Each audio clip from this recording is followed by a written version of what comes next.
ఈసారి మనం అధ్యయనం చేద్దాం. ఏంటప్పా ఓకే అయిందా? క్లియర్గా ఉందా?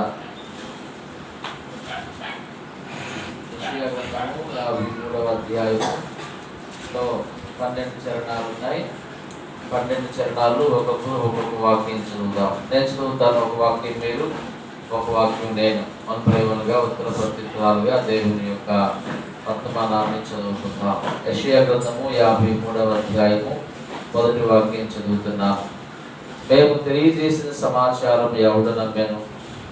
యెహోవా బాహువు ఎవనికి బయలుపరచబడెను?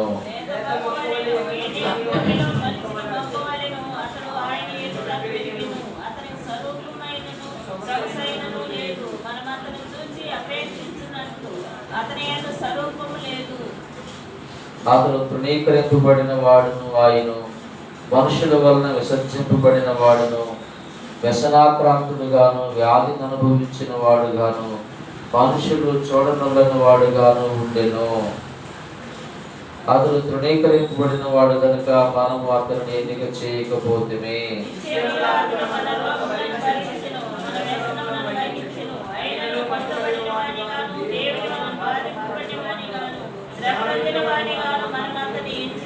మన అతిక్రమ క్రీడను బట్టి అతను గాయపరచబడెను, మన దోషములను బట్టి నలగగొట్టబడెను, మన సమాధానార్థమైన శిక్ష అతని మీద పడెను, అతను పొందిన దెబ్బల చేత మనకు స్వస్థత కలుగుచున్నది.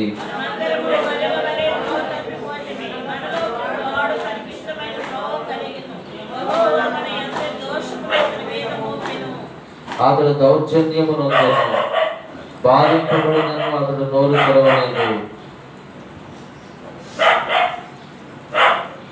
వదకు తేపడు గొర్రె పిల్లయు, పొచ్చు కత్తిరించు వాని ఎదుట గొర్రె పిల్లయు మౌనముగా నుండినట్లు అతడు నోరు తెరవలేదు.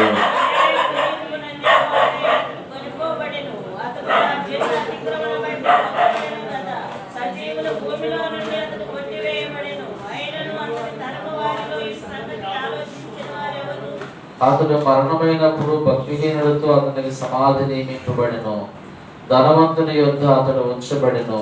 నిశ్చయముగా అతడు అన్యాయమేమీ చేయలేదు, అతని నోట ఏ కపటమును కనబడలేదు.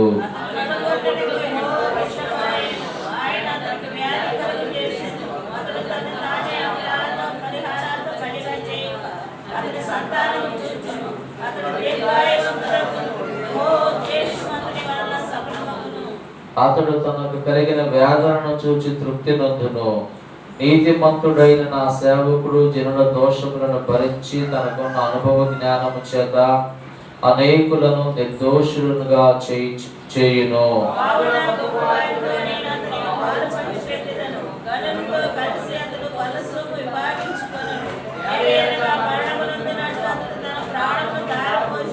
అతిక్రమము చేయు వారిలో హెచ్చబడిన వాడాయను, అనేకుల పాపమును భరించుచు తిరుగుబాటు చేసిన వారిని గురించి విజ్ఞాపనము చేసెను. చిన్న ప్రార్థన తీసుకుందాం. పరమ తండ్రి, ఆశ్చర్యకరుడు అయిన మా దేవా, కృతజ్ఞతలు, వందనములు, స్తోత్రాలు స్వామి. యెషయా గ్రంథము 53వ అధ్యాయంలో నుంచి మీరు మాతో మాట్లాడుతూ ఉన్నారు.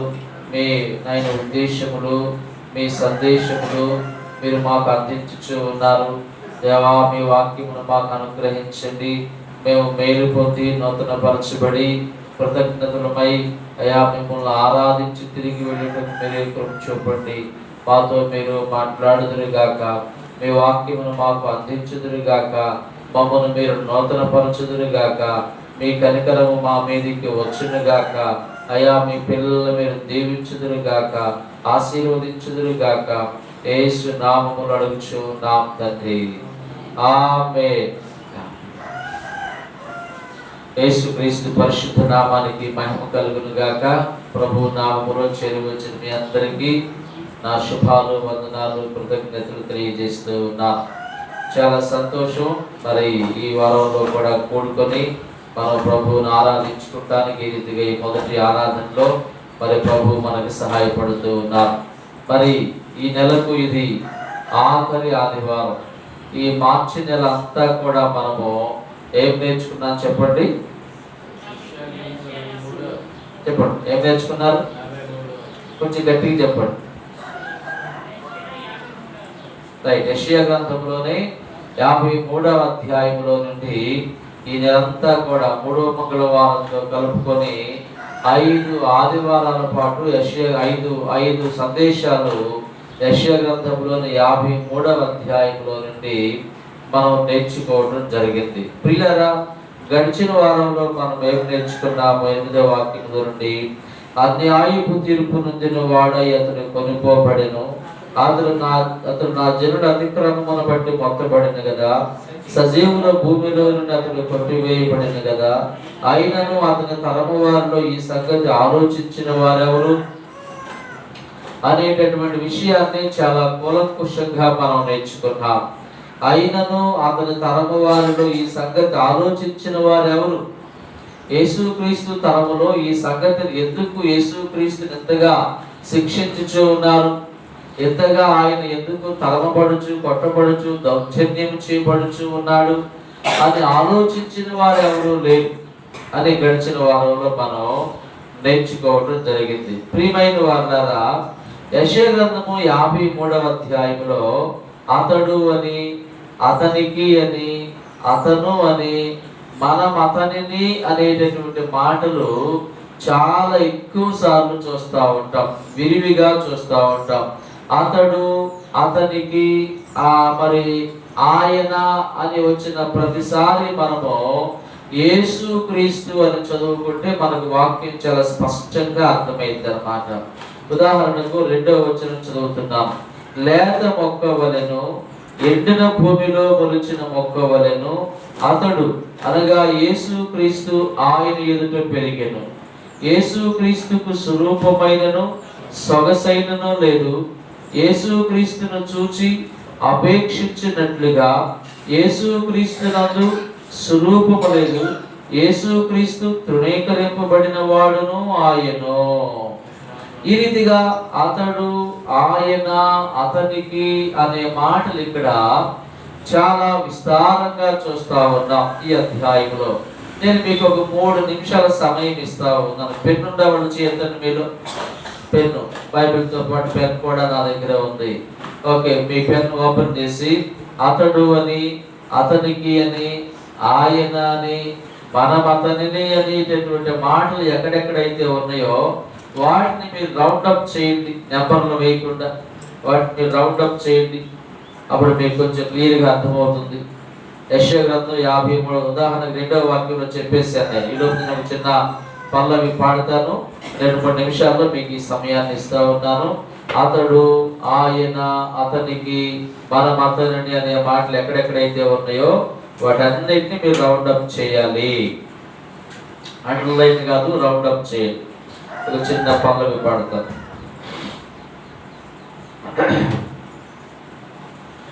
నిరపరాధి మౌనముని దీనుడాయను, మాతృమూర్తి వేదనే ఓదార్చెను. నిరపరాధి మౌనముని దీనుడాయను, మాతృమూర్తి వేదనే ఓదార్చెను. అపవాది అహంకారమణగద్రోసెను, అపవాది అహంకారమణగద్రోసెను. భగవాని పరదైసుకై ప్రార్థించెను, ప్రార్థించెను. పడదాం. సిలువపై వేలాడు శ్రీయేసుడు, నరులకై విలపించు నజరేయుడు. సిలువపై వేలాడు శ్రీయేసుడు, నరులకై విలపించు నజరేయుడు. ఆ దేవుడు చింతించిన రుధిరధారలే ఈ జగతిని విమోచించు జీవధారలు.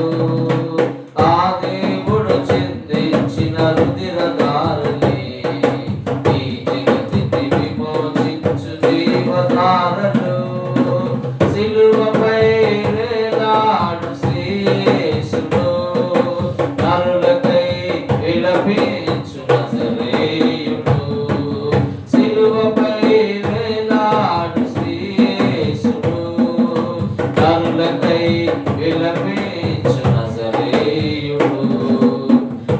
కలువరిగిరి కన్నీళ్లను కరిగిపోయెను, పాప జగతి పునాదులే కదలిపోయెను. కలువరిగిరి కన్నీళ్లను కరిగిపోయెను, పాప జగతి పునాదులే కదలిపోయెను. లోకమంత చీకటులే ఆవరించెను, లోకమంత చీకటులే ఆవరించెను. శ్రీయేసుడు తలవాల్చి కన్ను మూసెను, కన్ను మూసెను. సిలువపై వేలాడు శ్రీయేసుడు నరులకై, సిలువపై వేలాడు శ్రీయేసుడు నరులకై విలపించు నజరేయుడు. ఆ దేవుడు చిందించిన రుధిరధారని ఈ జగతిని విమోచించు జీవధారలు. ఆ దేవుడు చిందించిన రుధిరధారని ఈ జగతిని విమోచించు జీవధారలు. సిలువపై వేలాడు శ్రీయేసుడు నరులకై విలపించు నజరేయుడు. సిలువపై వేలాడు శ్రీయేసుడు నరులకై విలపించు నజరేయుడు. హల్లెలూయా. చెప్పండి, ఎన్నిసార్లు వచ్చింది? రౌండ్ అప్ చేసిన వాళ్ళు చెప్పండి, ఎన్నిసార్లు వచ్చిందమ్మా?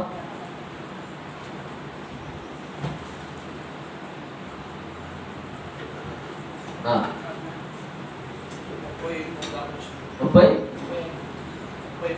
33. రైట్. కొంతమందికి 14 సార్లు వచ్చిందన్నారు.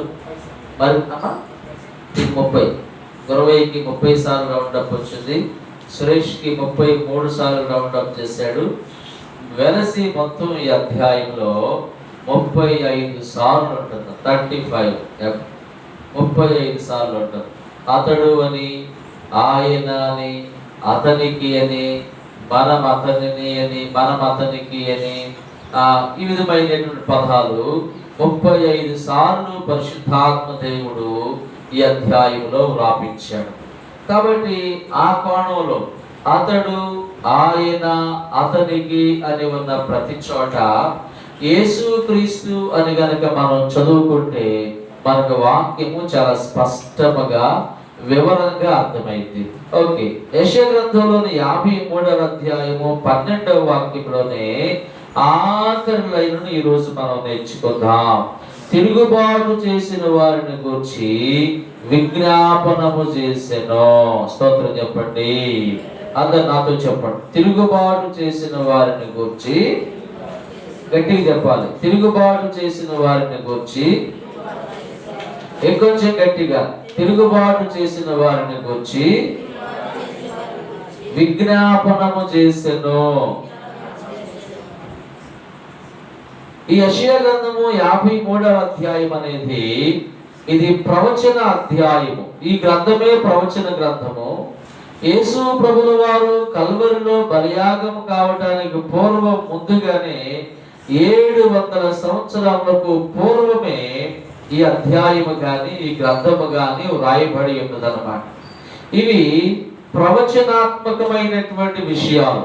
యేసుక్రీస్తు శిలువ బలియాగమును గురించి, సర్వమానవాళి పాప పరిహారము నిమిత్తమై ఆయన కల్వరిలో మరి చెల్లించబోయేటటువంటి బలిని గురించి యెషయా ప్రవక్త 53వ అధ్యాయములో రాశాడు. ఇక 53వ అధ్యాయంలోని 12వ వాక్యం ఆఖరి లైన్లో యెషయా ప్రవక్త ఏమి రాస్తున్నాడంటే, తిరుగుబాటు చేసిన వారిని గురించి విజ్ఞాపనము చేసెను. స్తోత్రం చెప్పండి. ఏం చేశాడంటే ఆయన? విజ్ఞాపనం. ఎవరిని గురించి? తిరుగుబాటు చేసిన వారిని గురించి. మంచోళ్ళ గురించి విజ్ఞాపనం చేయటమే అంతంత మాత్రం. మరి తిరుగుబాటు చేసిన వారిని గురించి విజ్ఞాపనము చేయటం అంటే, విజ్ఞాపనం అంటే మనతో పాటు ఇరుగు పొరుగు వారి కొరకు, ఇతరుల కొరకు చేసేటటువంటి ప్రార్థనను విజ్ఞాపన ప్రార్థన అంటారు. మనకు అపకారం చేసిన వారి కోసం, మనకు కీడు చేసిన వారి కోసం, మన మీద దాడి చేసిన వారి కోసం, మన మీద తిరుగుబాటు చేసిన వారి కోసం, వారి యొక్క క్షేమమును కోరి, వారి యొక్క మేలు ఉపకారమును కోరి చేసేటటువంటి ప్రార్థనను విజ్ఞాపన ప్రార్థన అంటారు. ప్రైజ్ ది లార్డ్, హల్లెలూయా. యేసు ప్రభు ఎవరి కోసం ప్రార్థన చేస్తున్నాడు ఇక్కడ? ఏమ్మా, ఒక మొగ్గులు చెప్తారు. యేసు ప్రభువు వారు ఎవరి కోసం విజ్ఞాపన చేస్తున్నాడు ఇక్కడ? అమ్మా, ఆయన మీద తిరగబడిన వారి కోసం, ఆయన మీద తిరగబడిన ప్రజల క్షేమము కోసం, ఆయన మీద ఎవరైతే దాడి చేశారో, ఆయనను ఎవరైతే దండించారో, ఆయనను ఎవరైతే శిక్షించమని కేకలు వేస్తా ఉన్నారో, వారి యొక్క క్షేమమును కోరి వారి కొరకు ఆయన విజ్ఞాపన చేస్తూ ఉన్నట్లుగా దేవుని గ్రంథంలో మనం తెలుసుకుంటూ ఉన్నాం. ఇది ఎలా సాధ్యపరచబడింది? మన మీద తిరుగుబాటు చేసిన వారి కోసం మనం విజ్ఞాపన చేయటము సాధ్యమేనా? ఆ ప్రశ్న మీకు అర్థమైంది? మనకు అపకారం చేసిన వారి కోసం, మనకి కీడు తలపెట్టిన వారి కోసం, మన మీద తిరగబడిన వారి క్షేమము కొరకు ప్రార్థించటం అనేది మనకు సాధ్యమేనా? నోటితో చెప్పాలి, గట్టిగా చెప్పాలి. సాధ్యం కాదు. మరి యేసు ప్రభువుకి ఎలా సాధ్యపరచబడింది అది? యేసు ప్రభువు దానిని ఎలా ఆయన సాధన చేయగలిగాడు? యేసు ప్రభుల వారు ఎలా ఆ విషయాన్ని అభ్యాసం చేయగలిగాడు? నా ప్రియమైన దేవుని పిల్లలారా, యేసు ప్రభుల వారు తిరుగుబాటు చేసిన వారిని గురించి విజ్ఞాపనము చేసెను. తిరుగుబాటు చేసిన వారిని గురించి విజ్ఞాపనము చేయటం అనేది, మనకు అపకారము, మనకు కీడు చేసిన వారిని గురించి విజ్ఞాపనము చేయటం అనేది, మన ద్వారా మేలు పొంది, మన ద్వారా క్షేమమును పొంది, మనల్ని మర్చిపోయిన వారి క్షేమము కొరకు విజ్ఞాపన చేయటం అనేది యేసు క్రీస్తు స్వభావం అయి ఉన్నది. మన ద్వారా మేలు పొంది, మన ద్వారా క్షేమమును పొంది, మనల్ని మర్చిపోయిన వారి కోసం, వారి క్షేమము కోసం విజ్ఞాపన చేయటం అనేది ఎవరి స్వభావం? యేసు క్రీస్తు స్వభావం అయి ఉన్నది. యేసు ప్రభుల వారు తండ్రి కుడి పార్శ్వమున చేరి ఇప్పుడు ఏం చేస్తా ఉన్నాడు? ఆయన విజ్ఞాపనము చేస్తూ ఉన్నాడు. రోమాపత్రిక దాదాపుగా 8వ అధ్యాయము 34వ వాక్యం చదువుకుందాం. రోమాపత్రిక 8వ అధ్యాయము 34వ వాక్యం. శిక్ష విధించువాడెవడు? చనిపోయిన క్రీస్తు యేసే. అంతేకాదు, మృతులలో నుండి లేచిన వాడును, దేవుని కుడి పార్శ్వమున ఉన్నవాడును,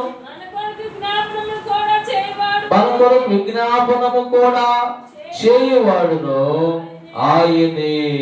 హెబ్రీ పత్రిక 7వ అధ్యాయము 24వ వాక్యం చదువుతున్నా. ఈయన నిరంతరము ఉన్నవాడు కనుక మార్పు లేని యాజకత్వము కలిగిన వాడు ఆయను. ఈయన తన ద్వారా దేవుని యొద్దకు వచ్చు వారి పక్షమున విజ్ఞాపనము చేయుటకు నిరంతరము జీవించుచున్నాడు గనుక వారిని సంపూర్ణముగా రక్షించుటకు శక్తిమంతుడై ఉన్నాడు. ఈయన తన ద్వారా దేవుని యొద్దకు వచ్చు వారి పక్షమున విజ్ఞాపనము చేయుటకు నిరంతరము ఏమైనాడు? నిరంతరం ఏమై ఉన్నాడు? జీవించుచున్నాడు గనుక. ఏం చేయడానికి? ఎవరి కొరకు విజ్ఞాపన? ఈయన తన ద్వారా దేవుని యొద్దకు వచ్చు వారి పక్షమున విజ్ఞాపనము చేయుటకు ఈయన నిరంతరము జీవించుచున్నాడు గనుక వారిని సంపూర్ణముగా రక్షించుటకు శక్తిమంతుడై ఉన్నాడు. స్తోత్రం చెప్పండి. నా ప్రియమైన దేవుని పిల్లలారా, యేసు ప్రభుల వారు ఇప్పుడు ఏం చేస్తా ఉన్నాడు? యేసు ప్రభుల వారు ఇప్పుడు ఎక్కడ ఉన్నారు అనేటటువంటి ఒక ప్రశ్న, ధర్మ సందేహానికి జవాబు ఏమిటంటే, ఆయన తండ్రి కుడి పార్శ్వమున చేరి మనందరి పక్షముగా ఏం చేస్తా ఉన్నాడు? విజ్ఞాపన చేస్తూ ఉన్నాడు. ఆయన మన కొరకు విజ్ఞాపన అభ్యర్థిస్తూ ఉన్నాడు. మన కొరకు ఆయన ప్రార్థన చేస్తూ ఉన్నాడు. వారు మంచివాళ్ళైనా చెడ్డవాళ్ళైనా, లోబడిన వారే అయినా లోబడక పోయిన వారే అయినా, తిరుగుబాటుదారులైనా, వెనస్ అక్కడ చెప్పేశాడు, తిరుగుబాటు చేసిన వారిని గురించి ఆయన ఏం చేశారు? విజ్ఞాపనము చేశారు. తిరుగుబాటు చేసిన వారిని గురించి ఆయన విజ్ఞాపన చేసినట్లుగా దేవుని వాక్యం చెప్తూ మన మీద తిరగబడిన వారి క్షేమమును కోరి ప్రార్థించడం అనేది ఎవరి స్వభావం అని చెప్పాను? యేసుక్రీస్తు మనస్తత్వం అది, యేసుక్రీస్తు స్వభావం అది. దయచేసి కొంచెం అందరూ ముందుకు సర్దుకోండి. Please come to forwarding. అదే లైన్, అన్ని లైన్లో వాడు జరగాలి. సెకండ్ లైన్లో వాడు జరగండి అమ్మా, మ్యాట్ మీదకి జరగండి, జరగకండి, పక్కన జరగమ్మా, జరగాలి, జరగండి, జరగాలి.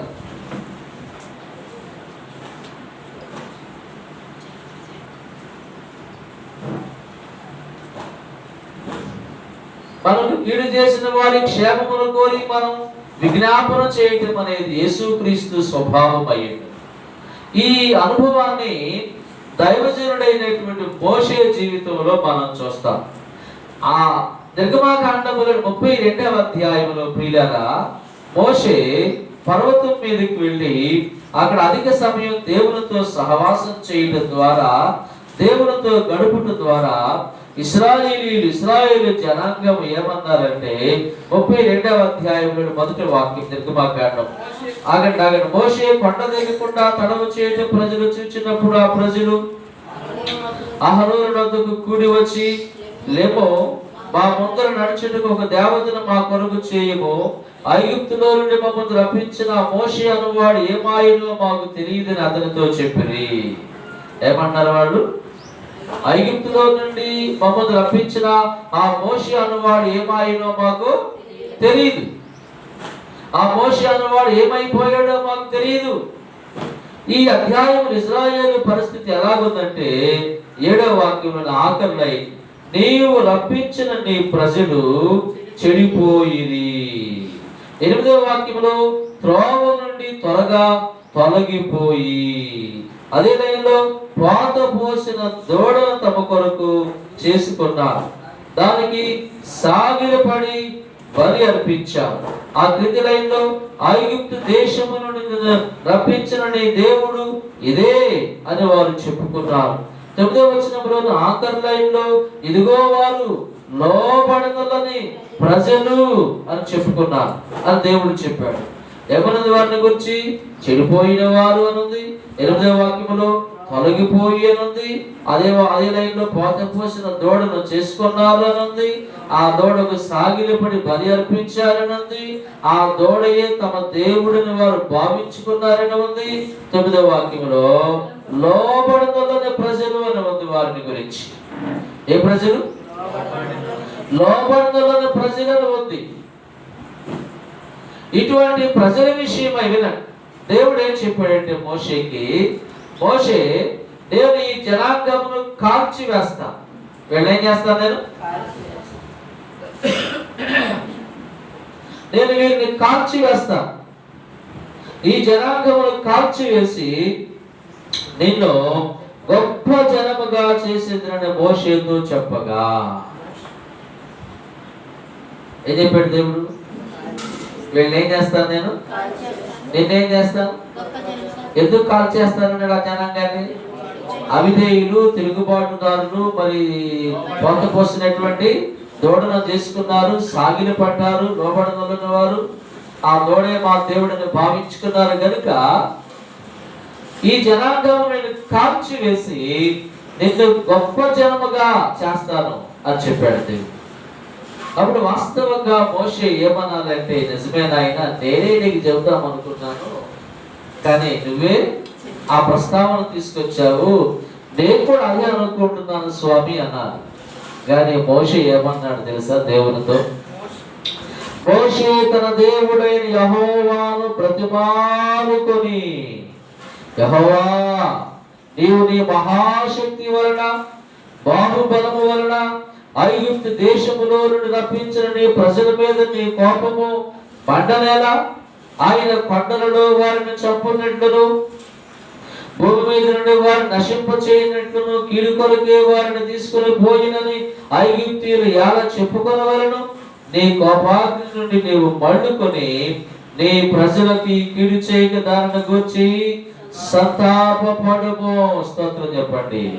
దైవజనుడైనటువంటి మోషే 11వ వాక్యంలో దేవుణ్ణి బ్రతిమాలుకుంటున్నాడంట. ఏమని బ్రతిమాలుకుంటున్నాడు? ఈ జనాంగమును కాల్చివేయవద్దు, ఈ ప్రజలను శిక్షించవద్దు తండ్రి. ఈ జనాంగమును గనక నీవు కాల్చివేస్తే నీ నామానికి అవమానం వస్తుంది. కొండల్లోనూ అరణ్యములోనూ చచ్చినట్లుగా వారి దేవుడు వారిని తీసుకుని పోయాడని ఐగుప్తీయులు ఎలా చెప్పుకొనవలెను? ఐగుప్తీయులు చెప్పుకుంటారయ్యా, కాబట్టి వారినేమి చేయబాకు అని దైవజనుడైనటువంటి మోషే దేవుని దగ్గర బ్రతిమాలుకుంటా ఉన్నాడు. Praise the Lord. ఇది యేసుక్రీస్తు స్వభావం అని చెప్పాను. ఇది యేసుక్రీస్తు మనస్సు అని చెప్పాను ఆదిలోనే. నీ మీద తిరుగుబాటు చేసిన వారి క్షేమమును కోరి ప్రార్థించడం అనేది యేసుక్రీస్తు స్వభావం. మోషేను గురించి వారు ఏమనుకున్నారు? 2వ వాక్యంలో 32:2లో ఆగండి 32వ అధ్యాయం. ఐగుప్తులో నుండి మమ్మల్ని రప్పించిన ఆ మోషే అన్నవాడు ఏమాయినో మాకు తెలియదు. మోషే అన్నవాడు ఏమైపోయాడో కూడా, అసలు ఉన్నాడో పోయాడో కూడా మేము అడగం. ఐగుప్తులో నుండి మమ్మల్ని రప్పించిన మోషే అన్నవాడు ఏమాయినో మాకు తెలియదు అని మోషేల గురించి వారు భావించుకుంటుంటే 11వ వాక్యంలో మోషే వారి క్షేమము కొరకు, వారి బాగు కొరకు, వారి యొక్క ఔన్నత్యము కొరకు ఏం చేస్తున్నాడు? దేవుణ్ణి బ్రతిమాలుకుంటా ఉన్నాడు. దేవుణ్ణి బ్రతిమాలుకుంటా ఉన్నాడు. దేవుడితో చెప్తున్నాడు, దేవా నీవు సంతాపపడుము. ఎందుకు వారిని కాల్చి వేస్తానన్నందుకు దేవా నువ్వేం కావాలి? బాధపడాలి. దేవా నువ్వు బాధపడు. కాల్చి వేసినందుకు కాదు దేవా, ఆ జనాంగమును కాల్చి వేస్తానన్నందుకై నువ్వు సంతాపపడుము, నువ్వు బాధపడు అని మోషే దేవుడితో చెప్పినప్పుడు దేవుడు ఏం చేశాడు? 14వ వాక్యం. అంతటా యెహోవా తన ప్రజలకు చేసేదని చెప్పిన కీడును గూర్చి సంతాపపడెను. స్తోత్రం చెప్పండి. 12వ వాక్యం ఆఖరి లైన్లో ఉంది. నీ కోపాగ్ని నుండి మళ్ళుకొని నీవు నీ ప్రజలకి కీడు చేయక దాని గురించి సంతాపపడమని మోషే చెప్పాడు. 14వ వాక్యంలో అంతటా యెహోవా తన ప్రజలకు చేసేదని చెప్పిన కీడును గురించి. ఇప్పుడు ఎవరి మాట నెరవేరింది? ఇక్కడ మోషే మాట నెరవేరింది. అంటే మనం ఏం తెలుసుకుంటూ ఉన్నామంటే యేసుక్రీస్తు జీవితం ద్వారా తిరుగుబాటు చేసిన వారి క్షేమము కొరకు ఆయన విజ్ఞాపన చేసినట్లుగా దేవుని యొక్క వాక్యంలో మనం నేర్చుకుంటూ ఉన్నాం. నేడు ఆయన మన కొరకు కూడా విజ్ఞాపన చేస్తూ ఉన్నాడు. ఎందుకంటే మనం కూడా అనేక సార్లు తిరుగుబాటుదారులుగా ప్రవర్తిస్తూ ఉన్నాం, అనేక సార్లు తిరుగుబాటుదారులుగా వ్యవహరిస్తూ ఉన్నాం, అనేక సార్లు తిరుగుబాటుదారులుగా నడుచుకుంటూ ఉన్నాం. అటువంటి మన కోసం కూడా, మన కొరకు కూడా ఆయన విజ్ఞాపన చేయించు ఉన్నాడు. నా ప్రియమైన దేవుని పిల్లలారా, నీకు కీడు తలపెట్టిన వారి క్షేమము కొరకు విజ్ఞాపన చేయటం అనేది, వారి క్షేమము కోరి ప్రార్థించటం అనేది ఇది యేసుక్రీస్తు స్వభావం అయి ఉన్నది. Praise the lord. హల్లెలూయా. మోషేకు ఒక ఉదాహరణ గుర్తు చేశాను. మోషేను మర్చిపోయారు. ఈ మోషే అన్నవాడు ఏమాయినో మాకు అసలు తెలియదు. ఉన్నాడో పోయాడో కూడా మేము ఎలాగో మాకు తెలియదు అసలు. ఎవరైనా వచ్చి మోషే నిన్ను ఇలాగ అన్నారు అంటే నన్ను ఇలాగ అన్నారా, ఎంత మాట అన్నారా, వాళ్ళంతా తేలుస్తా, వాళ్ళ సంగతి చూస్తా అన్నారు మోషే వాస్తవంగా. కానీ మోషే దేవుడిని బ్రతిమాలుకున్నాడంట. వద్దు దేవా, వారిని కాల్చివేయొద్దు, నన్ను గొప్ప జనాంగముగా చేయొద్దు, కానీ వారి పాపాన్ని పరిహరించేయ, వారి దోషాన్ని పరిహరించేయ. నీ వాగ్దానంలో గుర్తు చేసుకుని ఆయన అబ్రహాం, ఇస్సాకు, ఇశ్రాయేలుతో నీవు చేసిన వాగ్దానము జ్ఞాపకం చేసుకో. 13వ వాక్యం, నీ సేవకులైన అబ్రహామును, ఇస్సాకును, ఇశ్రాయేలును జ్ఞాపకం చేసుకొనుము. నీవు వారితో ఆకాశ నక్షత్రముల వలె మీ సంతానం అభివృద్ధి చేసి నేను చెప్పిన ఈ సమస్త భూమి మీ సంతానమునకు ఇచ్చేదననియు వారు నిరంతరము దానికి హక్కుదారులగుదురనియు వారితో నీ తోడిన ప్రమాణం చేసి చెప్పింది వారిని. స్తోత్రం చెప్పండి. అబ్రహాం, ఇస్సాకు, యాకోబులతో నీవు చేసినటువంటి ప్రమాణమును జ్ఞాపకం చేసుకో. అబ్రహాం, ఇస్సాకు, యాకోబులతో నీవు చేసినటువంటి వాగ్దానమును జ్ఞాపకం చేసుకో. ఆకాశ నక్షత్రముల వలె మీ సంతానమును విస్తరింపజేస్తారని చెప్పిందివే. ఇదిగో ఈ దేశమును సదాకాలము నిరంతరము వారు దానికి హక్కుదారులగుదురని వారితో నీ తోడని ప్రమాణము చేసి చెప్పింది వారిని. Praise the lord. మోషే విజ్ఞాపన చేసేటప్పుడు దేవునికి ఏమి జ్ఞాపకం చేస్తున్నాడంటే దేవుడు చెప్పిన మాట జ్ఞాపకం చేస్తున్నాడు, దేవుని యొక్క వాగ్దానములు జ్ఞాపకం చేస్తా ఉన్నాడు. అలాగే మన జీవితాల్లో మనం విజ్ఞాపనలో, ప్రార్థనలో దేవుని యొక్క వాగ్దానములను ఆధారం చేసుకుని ప్రార్థించాలి. దేవుని యొక్క వాగ్దానములను పట్టుకుని వారిపై మనము దేవుని దగ్గర అడగాలి. దేవుని యొక్క వాగ్దానముల ప్రకారం మనం ప్రార్థన చేసినప్పుడు దేవుడు మన యొక్క ప్రార్థనలు ఆలకించి అంగీకరిస్తాడు. నా ప్రియమైన దేవుని పిల్లలారా, ఇక మనం తిరిగి యెషయా గ్రంథం 53వ అధ్యాయంలోనే 12వ వాక్యాన్ని కనుక మనం వచ్చినట్లయితే, తిరుగుబాటు చేసిన వారిని గురించి ఆయన విజ్ఞాపనము చేశాను. స్తోత్రం చెప్పండి. హల్లెలూయా. తిరుగుబాటు చేసిన వారిని గురించి ఆయన విజ్ఞాపనము చేశాడు. మత్తయి సువార్తలోను, మార్కు సువార్తలోను, లూకా సువార్తలోను ఈ విధమైనటువంటి అనుభవాన్ని మనము కలిగి ఉంటాం. రండి, లూకా సువార్త 23వ అధ్యాయమును మీ కొరకు చదువుతూ ఉన్నాను. లూకా సువార్త 23వ అధ్యాయంలో ప్రియమైన వారులారా 34వ వాక్యం, తండ్రి మీరేమి చేయుచున్నారో మీరెరుగరు గనుక వీరిని క్షమించుమని చెప్పెను. వారు ఆయన వస్త్రములు పంచుకొనుటకై చీట్లు వేసిరి. వీరేమి చేయుచున్నారు? వీరెరుగరు గనుక వీరిని క్షమించుమని. ఏం చేయమని? వాళ్ళు ఏం చేస్తున్నారో వాళ్ళకి తెలియదా? చెప్పండి. వారు ఏం చేస్తున్నారో వారికి తెలియకపోవడానికి వారేమైనా చిన్నపిల్లలా? వారేమైనా పాలు తాగేటటువంటి పసికందులా? వీరేమి చేయుచున్నారో వీరెరుగరు గనుక వీరిని క్షమించమని చెప్పాను. అందుకే భక్తుడు రాశాడు. 42 కూడా చదువు. 43. అందుకు ఆయన వారితో, నేడు నీవు నాతో కూడా పరదేశంలో ఉందువని నిశ్చయముగా నీతో చెప్పుచున్నాను. నేను ఇద్దరు నేరస్తులను, రెండవ నేరస్తుడిని కూడా ప్రభు ఇక్కడ క్షమించి వేశాడు. వాడి పాపాన్ని పరిహరించి వేశాడు. వాడికి పరదేశుని గ్యారెంటీగా ఇచ్చేశాడు. ఒక భరోసాని వాడి కోసం పలికాడు. అందుకే భక్తుడు రాశాడు. ఏమి రాశాడు? నిరపరాధి మౌనము నిదీనుడాయెను, మాతృమూర్తి వేదనే ఓదార్చెను. నిరపరాధి మౌనము నిదీనుడాయెను, మాతృమూర్తి వేదనే. అపవాది అహంకారమణగద్రోసెను, అపవాది అహంకారమణగద్రోసెను.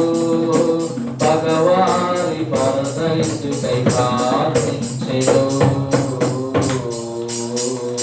ప్రార్థించెను. సిలువపై వేలాడు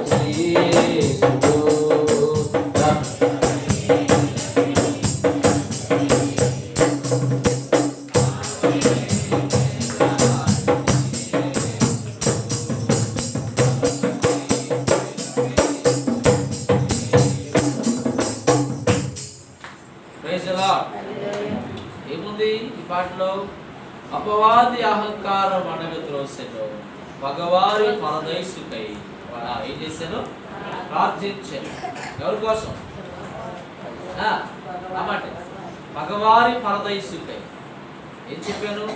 శత్రువుల క్షేమము కొరకు ప్రార్థించటం అనేది, వారి క్షేమాన్ని కోరి ప్రార్థించటం అనేది ఎవరి స్వభావం? యేసుక్రీస్తు స్వభావం. నీకు అపకారం చేసిన వారి కోసం, నీకు కీడు తలపెట్టిన వారి కోసం, నీకు అన్యాయం చేయగోరిన వారి కోసం, వారి క్షేమం కోసం విజ్ఞాపన చేయటం అనేది అది మామూలు హృదయం కాదు. That is not ordinary. అది తేలికైనది కాదు, అది మహా గొప్ప సంకల్పం. కొంతమంది వినువర్లు అనుకోవచ్చు, ఆయన దేవుడు గనుక, ఆయన యేసుక్రీస్తు గనుక అది సాధ్యపరచబడిందండి. ఆయనకి యేసుక్రీస్తు గనుక ఆయనకి అది సాధ్యమైంది. ఆయన యేసుక్రీస్తు గనుక ఆయనకు సాధ్యము కాలేదు. ఆయన మానవుడిగానే జన్మించాడు, మానవుడిగానే జీవించాడు, మానవుడిగానే శ్రమలు పొందాడు, మానవుడిగానే శిలువ శిక్షను భరించాడు. మానవునిగా అది ఆయనకు సాధ్యపరచబడింది. అలాగే మనకు కూడా అది ఏమైతుంది? సాధ్యమే. యేసుకు సాధ్యమైన సమస్తము మనకు కూడా సాధ్యమే. యేసు ఏమేమైతే చేయగలిగాడో మనము కూడా అవి అన్నీ చేయగలము. యేసుకు సాధ్యమైన సమస్తము మనకు కూడా సాధ్యమే. యేసు సాధించిన సమస్తమును మనము కూడా సాధించగలము అని చెప్పాడు. ప్రభు చెప్పాడు, నా యందు విశ్వాసం ఉంచువాడు నాకంటే గొప్ప కార్యములు చేయును, నాలాంటి కార్యములు చేయును అన్న. నాకంటే గొప్ప కార్యములు చేయును. నా యందు విశ్వాసం ఉంచువాడు నాలాంటి కార్యములు చేయును అన్న. చెప్పండి, నాకంటే. ఇలా అడుగుతున్నాను మిమ్మల్ని, మీ పిల్లలు మీ అంతటి వాళ్ళు కావాలని కోరుకుంటారా? మీకంటే గొప్పవాళ్ళు కావాలని కోరుకుంటారా? ఏ బాబు దగ్గరాసు? ఎవరికంటే? నీకంటే నీ పిల్లలు గొప్పవాళ్ళు కావాలని నువ్వు కోరుకుంటావు, నువ్వు కష్టం చేస్తున్నావు. కానీ నీ పిల్లలు కష్టం చేయకుండా కొంచెమైనా, నాకంటే కొంచెమైనా మెరుగైన పరిస్థితిలో ఉండాలి అని నీవు ఎలా కోరుకుంటున్నామో, మనం భూలోకపు తల్లిదండ్రులంగా మనం ఎలా ఆశిస్తున్నామో, తండ్రి అయినటువంటి దేవుడు అలనాడు యేసుబాబు కూడా ఏం చెప్పాడంటే, నా యందు విశ్వాసం నుంచి వాడు నాలాంటి కార్యములు కాదు కానీ నాకంటే గొప్ప కార్యములు చేయును. యేసు ప్రభువుకు అది సాధ్యమైనప్పుడు అది మనకు కూడా సాధ్యమే. నిన్నటి మధ్యాహ్నం ఈ సందేశం సిద్ధపడుతూ ఉన్నప్పుడు నేను, ప్రభువా నాకు ఇది సాధ్యం కావడానికి సహాయం చేయమని నేను వ్యక్తిగతంగా ఇండివిజువల్గా ప్రభువు దగ్గర ప్రార్థన చేసుకున్నాను. నేను అనుభవం లేకుండా ఈ విషయాలు ఉపదేశించట్లేదు. నాకు ఎవరైతే అపకారం తలపెడుతూ ఉన్నారో, లేదా నాకు ఎవరైతే మరి కీడు చేయబోనుకుంటూ ఉన్నారో, తిరుగుబాటుదారులుగా ఉంటూ ఉన్నారో, అలాంటి వారి కొరకు ప్రత్యేకంగా విజ్ఞాపన చేసి మీకు బోధిస్తున్నాను. Praise lord. హల్లెలూయా. ఇది సాధ్యమే మనకు. యేసు ప్రభువుకు సాధ్యమైనప్పుడు ఇది మనకు కూడా సాధ్యం. ఇంకొక వచనాన్ని గుర్తు చేస్తాం. యోహాను రాసినటువంటి మొదటి పత్రిక, దేవుని యొక్క వర్తమానం చదువుకుందాం. యోహాను రాసిన మొదటి పత్రిక మొదటి 2వ అధ్యాయము నేను చదువుతున్నాను. మొదటి వాక్యం, మొదటి పత్రిక 2వ అధ్యాయం మొదటి వాక్యం. నా చిన్న పిల్లలారా, మీరు పాపము చేయకుండా ఈ సంగతులను మీకు వ్రాయించున్నాను. ఎవడైనా పాపము చేసిన యెడల నీతిమంతుడైన యేసుక్రీస్తును ఉత్తరవాది తండ్రి యొద్ద మనకు ఉన్నాడు. Praise the lord. హల్లెలూయా. నీతిమంతుడైన యేసుక్రీస్తును ఉత్తరవాది. ఏమాది? నీతిమంతుడైన యేసుక్రీస్తును ఉత్తరవాది తండ్రి యొద్ద మనకు ఉన్నాడు. ఎందుకు? మీరు పాపము చేసిన యెడల, మీరు పాపము చేయకుండా ఈ సంగతులను మీకు వ్రాయించున్నాను. ఒకవేళ పొరపాటున ఎవడైనను పాపము చేసిన యెడల నీతిమంతుడైన యేసు క్రీస్తును ఉత్తరవాది తండ్రి యొద్ద మనకున్నాడు. Praise the lord. హల్లెలూయా. ఎందుకు చెప్తున్నాడు ఈ మాట భక్తుడు? అక్కడ ఉంది, మీరు పాపము చేయకుండాటకై ఈ సంగతులను మీతో చెప్పుచున్నాను. ఒకవేళ ఎవడైనను పాపము చేసిన యెడల నీతిమంతుడైనటువంటి యేసు క్రీస్తు అను ఉత్తరవాది ఆ తండ్రి యొద్ద మనకు ఉండి ఆయన మన కొరకు ఏం చేస్తా ఉన్నాడు? విజ్ఞాపనము చేయించు ఉన్నాడు. దేవుడు మనల్ని శిక్షించబోనుకున్న ప్రతిసారి, మన మీద దేవుడికి కోపం వచ్చిన ప్రతిసారి యేసు ప్రభుల వారు ఒక దోషులతో రక్తాన్ని దేవునికి చూపిస్తారు. దేవా, వారిని బట్టి కాదు, ఇదిగో నా రక్తాన్ని బట్టి వారిని క్షమించండి. వారి పాపమును బట్టి శిక్షించడం కాదు, కానీ వారి కోసం నేను కాల్చినటువంటి ఇదిగో రక్తమును చూడండి. నా రక్తమును బట్టి వారిని క్షమించండి. నా రక్తమును బట్టి వారి మీద మీ కోపాన్ని మళ్లించుకోండి అని యేసు ప్రభు దోషులతో తన రక్తమును చూపుతాడు. అలా యేసు ప్రభు తన దోషులతో రక్తమును చూపించిన ప్రతిసారి కూడా దేవుడు మనల్ని ఏం చేస్తున్నాడు? యేసు క్రీస్తును ఉత్తరవాది ఎక్కడున్నాడు? అక్కడున్నాడు, తండ్రి యొద్ద మనకున్నాడు. యేసు నీతిమంతుడైనటువంటి యేసు క్రీస్తును ఉత్తరవాది తండ్రి యొద్ద మనకు ఉన్నాడు గనుక, తండ్రి యొద్ద మనకు ఉత్తరవాది ఉన్నాడు కనుక ప్రతిరోజు పాపం చేయటం, ప్రతిరోజు ఒప్పుకోవడం, ప్రతిరోజు పాపం చేయటం, మళ్ళీ ఒప్పుకోవడం, మళ్ళీ పాపం చేయటం, మళ్ళీ ఒప్పుకోవడం, నో అది కాదు. అసలు ఎందుకు చెప్పాడంటే ఈ మాట? పాపము చేయకుండుటకై. ఒకటి, మీరు పాపము చేయకుండుటకై ఈ సంగతులను మీకు వ్రాయిచున్నాను. ఎవడైనా పాపము చేసిన యెడల నీతిమంతుడైన యేసు క్రీస్తును ఉత్తరవాది తండ్రి యొక్క మనకు ఉన్నాడు. నా ప్రియమైన దేవుని బిడ్డలారా, తిరుగుబాటు చేసిన వారిని గురించి ఆయన విజ్ఞాపనను చేశాడు. నేటికి మన పక్షంగా మన కొరకు యేసు ప్రభువు వారు కల్వరిలో విజ్ఞాపన చేస్తూ ఉన్నారు. కాబట్టి యేసు క్రీస్తుని బట్టి మనం క్షమించబడ్డాం. అలాగే క్షమించబడిన మనం కూడా మన శత్రువుల కొరకు, మనకు అపకారం కీడు తలపెట్టిన వారి క్షేమము కోరి మనం ఏం చేయాలి? ఎవరి కోసం? నీకు కీడు చేసిన వారి క్షేమము కొరకు, నీకు అపకారం చేయగోరిన వారి క్షేమం కొరకు. ఎందుకు చేయాలి? ప్రశ్న చెప్పండి. ఎందుకు చేయాలి? ఎందుకు చేయాలంటే మన రక్షకుడైనటువంటి యేసు ప్రభువు చేశాడు. ఆయన చేసి చూపించాడు. వీరేమి చేయించున్నారో మీరు ఎరుగరు కనుక వీరిని పలికాడు. ఆయనకి సాధ్యమైన ప్రతిదీ కూడా మనకు సాధ్యమవుతుంది. రండి, మోకాళ్ళ మీదకి వచ్చి ప్రార్థన చేసుకుందాం. Let's pray. దయచేసి అందరూ ప్రార్థన చేసుకోండి, ప్రభువును వేడుకోండి. ప్రభు బల కొరకు సిద్ధపరచబడదాం. 2 నిమిషాలు ప్రార్థన చేసుకోండి. అందరూ దయచేసి అందరూ మోకాళ్ళు వేసుకోండి. Complete Neel down. అందరూ మోకాళ్ళు వేసుకోండి. అందరూ మోకాళ్ళు వేసి ప్రార్థన చేసుకోండి.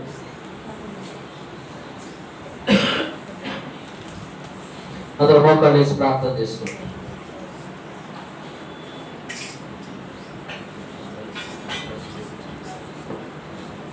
మోకాళ్ళు వేసుకోండి. Complete Neel down.